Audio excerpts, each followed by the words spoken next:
आज यहाँ आने का मकसद आने वाले 20 जुलाई को महाराजा गुरुदक्ष प्रजापति की जयंती हिसार के अंदर मनाई जा रही है सरकारी स्तर पे, जिसमें मुख्य अतिथि हरियाणा के मुख्यमंत्री आदरणीय नायब सैनी जी होंगे। और इसी के तहत आज मैं यहाँ कैथल आया हूँ निमंत्रण देने के लिए।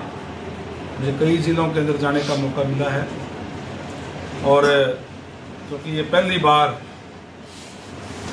जयंती महाराजा दक्ष की सरकारी स्तर पर मनाई जा रही है, इसलिए लोगों में काफ़ी उत्साह है। और 20 तारीख को बड़ी संख्या के अंदर समाज के लोग आकर के उसमें शामिल होंगे। जिस तरीके से अभी हरियाणा सरकार में जो नए नए फैसले लेने का काम माननीय मुख्यमंत्री कर रहे हैं हर वर्ग के लिए, और विशेष रूप से जो बैकवर्ड क्लास के लिए जो उन्होंने भी निर्णय लिए और जो मांग पुरानी थी उसको भी पूरा करने का काम किया है कि गरीबी लेयर की सीमा 6 लाख से बढ़ा करके 8 लाख रुपए की लंबे समय से थी, जिसमें एग्रीकल्चर इनकम और सैलरी की इनकम ना जोड़ी जाए। ये मांग लंबे समय से ओबीसी समाज की थी। और इसके साथ साथ जहां पिछली सरकारों के अंदर खासकर इस भारतीय जनता पार्टी की सरकार से पहले लगातार 2 बार भूपेंद्र सिंह हुड्डा जी की सरकार रही और कांग्रेस के समय में हमेशा ओबीसी के साथ अन्याय करने का काम किया, क्योंकि उनके राज के अंदर नौकरी या तो पैसे से मिलती थी और या पॉलिटिकल सिफारिश से मिलती थी। और ओबीसी के जो लोग हैं उनके पास, क्योंकि सारे हाथ से काम करने वाले लोग हैं, मेहनतकश लोग हैं, उनके पास ना ही तो देने के लिए पैसा होता और पॉलिटिकल तौर पे भी पिछड़े हुए हैं।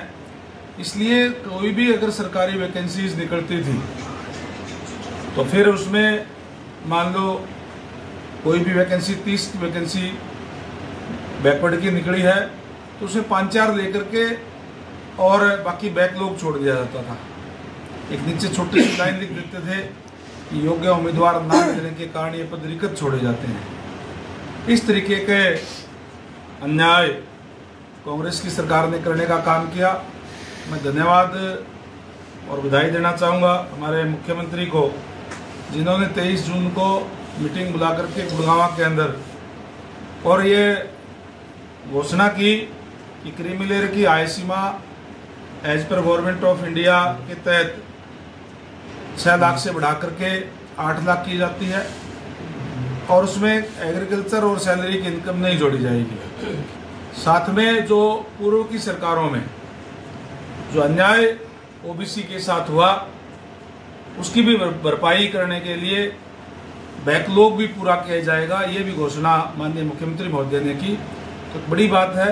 और इसके साथ साथ जो एचकेआरएन के अंदर जो भर्ती होती है उसके अंदर भी 27% ओबीसी को दिया जाएगा। ये तमाम घोषणाएं करने का काम किया है, जिससे खासकर ओबीसी समाज के अंदर बहुत बड़ा उत्साह है।